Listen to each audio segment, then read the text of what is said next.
Hello students, welcome to my YouTube channel Notes वाले दोस्त, the one stop place for all your CBSE class 10th notes and study guide। आज हम continue करने वाले हैं geography का chapter number 1 resources and development. ये हमारा लास्ट वीडियो लेक्चर है। ये सारे टॉपिक्स जो हैं ये हम पहले वीडियोज़ में कवर कर चुके हैं। आज हम देखेंगे soil erosion and soil conservation. Then तो आज हम मेजरली देखेंगे सॉइल इरोजन होता क्या है, एजेंट्स क्या क्या हैं उसके, एंड हम कंजर्वेशन के लिए क्या क्या मेथड्स यूज़ कर सकते हैं। तो वीडियो स्टार्ट करने के पहले I would like to say कि please subscribe to my YouTube channel and also don't forget to share it with your friends. So let's get started. What is soil erosion? Soil erosion is the removal of topsoil by natural or human forces. It occurs when the rate of erosion exceeds the rate of soil formation. Balance gets disturbed due to deforestation, overgrazing, mining and construction, and wrong farming methods. तो यहाँ पे क्या होता है ना, जब हमारी जो सॉइल होती है उसकी जो ऊपर की जो फर्टाइल लेयर होती है, जब वो ह्यूमन या नेचुरल फोर्सेस की वजह से रिमूव हो जाती है तो हमारा सॉइल इरोजन होता है। हमारे ये कब अकर होता है? जब हमारा रेट ऑफ फॉर्मेशन से ज़्यादा हमारा इरोजन का रेट बढ़ जाता है। मतलब जितनी सॉइल फॉर्म नहीं हो पा रही है उससे ज़्यादा इरोड होती जा रही है, और इन सारे फैक्टर्स की वजह से हमारा जो बैलेंस है वो डिस्टर्ब हो जाता है, जैसे कि हमारे डिफॉरेस्टेशन है, ओवरग्रेजिंग है, माइनिंग है एंड रॉन्गफुल फार्मिंग प्रैक्टिसेस। तो ये जो भी है ना, ये मैं पिछले वीडियो लेक्चर में कवर कर चुकी हूँ डिटेल में। तो अगर आपको इन्हें समझना है तो आप वो वीडियो लेक्चर जाके प्लीज़ देखें। Then we talk about the agents of soil erosion. तो एजेंट्स हमारे, पहला एजेंट है वाटर। तो वाटर में हमारे गलीज एंड शीट इरोशन दो आते हैं। तो जो हमारे गलीज होते हैं ये deep channels carved bye running water, example the Chambal ravines. तो यहाँ पे क्या होता है ना, जब भी हमारी रिवर का पानी बह रहा होता है तो प्रेशर होता है वो इतना फास्ट होता है कि जो हमारी टॉप सॉइल होती है वो उसके साथ में बह जाती है।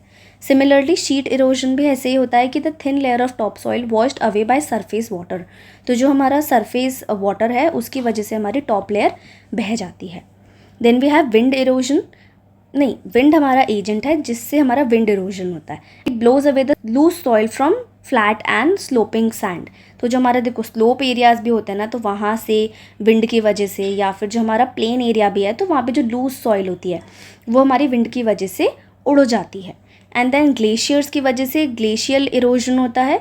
Soil is scraped off by moving glaciers in high altitudes. देखो क्या होता है ना, जैसे हमारे जो ये हिमालयाज़ एंड जो ये माउंटेन रीजन्स होते हैं इन पे सर्दियों में एक स्नो की लेयर बन जाती है, एंड जब सर्दियाँ चली जाती हैं तो ये लेयर बह जाती है because the ice starts to get melted.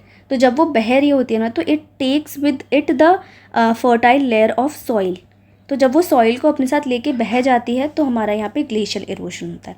And also यहाँ पे सॉइल इरोजन का एक major factor improper farming techniques भी होता है, क्योंकि फार्मर्स बहुत ज़्यादा फर्टिलाइजर्स का यूज़ करने लगते हैं अपने सॉइल को, अपने जो क्रॉप्स होते हैं उनको अच्छा बनाने के लिए। देन हमारी प्रॉब्लम, उसके सोल्यूशंस क्या क्या हैं? अगर गलीज एंड रेवाइंस की प्रॉब्लम है तो हम यहाँ पे चेक कर सकते हैं डैम्स को एंड लैंड लेवलिंग को। तो उससे क्या होगा ना कि हमारी जो डैम्स हैं तो एक्सटेंसिव जो वाटर का प्रेशर है वो डैम्स कंट्रोल कर लेंगी, जिनकी वजह से हमारा ये सॉइल इरोजन रुक जाएगा। देन विंड इरोजन की बात करें तो shelter belts and strip cropping की जाती है। देखो shelter belts and strip cropping में क्या होता है ना, जैसे हमारा ये पीस ऑफ लैंड है, इसमें बीच बीच में ना घास उगा दी जाती है, तो वो हमारी जो सॉइल होती है ना उसको पकड़ के रखती है ताकि विंड से वो ना बह सके। Then we have water run off. तो वाटर रन ऑफ जो पानी के साथ में हमारी टॉप लेयर बह जाती है उसके लिए हम terrace farming and contour ploughing करते हैं। इन दोनों चीज़ों में ही क्या होता है ना कि जैसे हमारी ये हिल है तो इसमें हम ना ऐसे में ग्रो करने के बदले हम ऐसे लेयर्स में ग्रो करते हैं। जब हम लेयरिंग करते हैं ना तो वो पानी जब नीचे आता है तो उसकी जो स्पीड होती है वो स्लो हो जाती है, तो हमारा पानी से जो उसका इम्पैक्ट होता है वो कम हो जाता है। एंड डिफॉरेस्टेशन का तो सोल्यूशन एफॉरेस्टेशन ही है। आप ग्रास प्लांटिंग एंड डिफॉरेस्टेशन करो, आप ज़्यादा से ज़्यादा पेड़ लगाओ, तभी आप डिफॉरेस्टेशन को ख़त्म कर सकते हो। सॉइल कंजर्वेशन के क्या क्या मेथड्स हैं? पहला मेथड है contour ploughing. Ploughing along contour lines, not down the slope.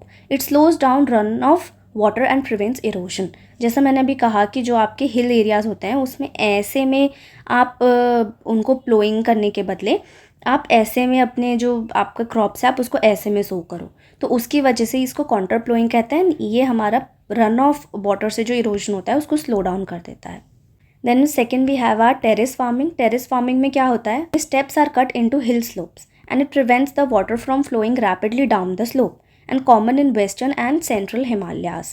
Again जो हमारी हिल्स होते हैं उन पे मोर लाइक ऐसे स्टेप्स की तरह उन्हें कट किया जाता है, जिससे जब हमारा पानी बहे तो उसका प्रेशर कम हो सके.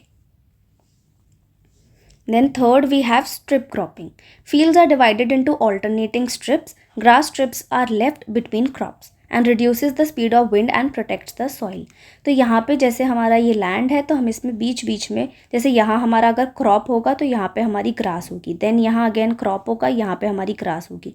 तो ऐसे हमें बीच बीच में हम स्ट्रिप्स क्रिएट कर देते हैं जो हमारे जो विंड की स्पीड को रोकने में हेल्प करती है, हमारा सॉइल उससे इरोजन नहीं हो पाता है.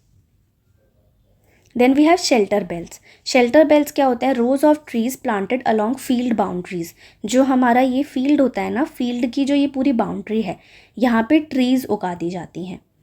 And it breaks the wind force and stabilize the sand dunes and prevents desert expansion and successfully used in the western India.